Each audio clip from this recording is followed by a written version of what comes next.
ایک سنار نے گلی میں ایک یتیم چھوٹے سے بچے کو گھومتے دیکھا تو سنار بے اولاد تھا، بچے کو اٹھا کے گھر لے آیا۔ 18 سال اس بچے کی پرورش کی، اس کو پالا پوسا جوان کیا۔ سنار کے پاس وہ دکان پہ چلا جاتا، وہ کئی دفعہ دکان پہ رہتا، کئی دفعہ گھر میں رہتا۔ ایک دفعہ وہ دکان پہ تھا، بچہ گھر تھا، 18 سال کا جوان۔ اس کی بیوی اکیلی تھی، وہ جس نے ماں بن کے پالا تھا اس نے اسی پہ حملہ کر دیا، اس کا بازو بری نیت سے تھاما۔ بیوی چیخی، تھوڑی دیر گزری تو وہ نوجوان پیروں میں بیٹھ گیا، کہنے لگا ماں پتہ نہیں مجھے کیا ہوا۔ شام کو سنار آیا، بیوی چیخنے لگی، چلانے لگی، کہنے لگی آج عجیب بات ہوئی، جس کو میں نے جگر کا خون دے دے کے پالا اسی نے گندی نظر ڈالی۔ سنار محو حیرت ہے، بیوی کا خیال تھا کہ لاٹھ اٹھائے گا، ڈنڈا اٹھائے گا، نوجوان کو مارے گا، لیکن وہ رونے لگ گیا۔ اس نے کہا آج اس نے میرا بازو تھاما ہے، جانے کیا کیا ہے؟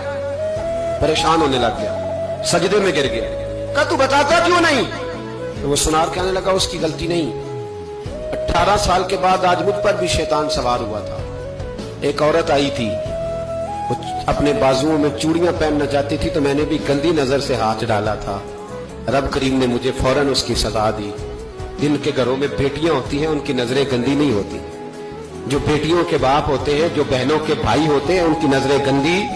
اور اگر تو ٹیلی فون کرتا ہے، تو کسی عورت کے ساتھ تعلق رکھتا ہے تو یہ بات لکھ لے، امام فخر الدین رازی 1، علامہ اسماعیل حقی 2، ملا جلال الدین رومی 3، امام خازن 4، امام جلال الدین سیوطی 5 حدیث کے استاد اور محدث لکھتے ہیں کہ اگر تو کسی پر گندی نظر ڈالے گا تو تیرا گھر بچ سکتا، یاد رکھ نہیں بچے گا، اس لیے کہ تیری نظر کسی کی بیٹی کو بیٹی سمجھ تاکہ تیری بچی کا پردہ قائم رہے، کسی کی بہن کو۔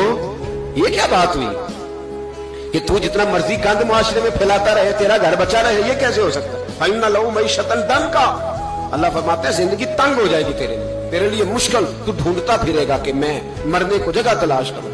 سچی توبہ کرے، کھری توبہ کرے، یہ گناہ انسان کو مجبور کر دیتے ہیں۔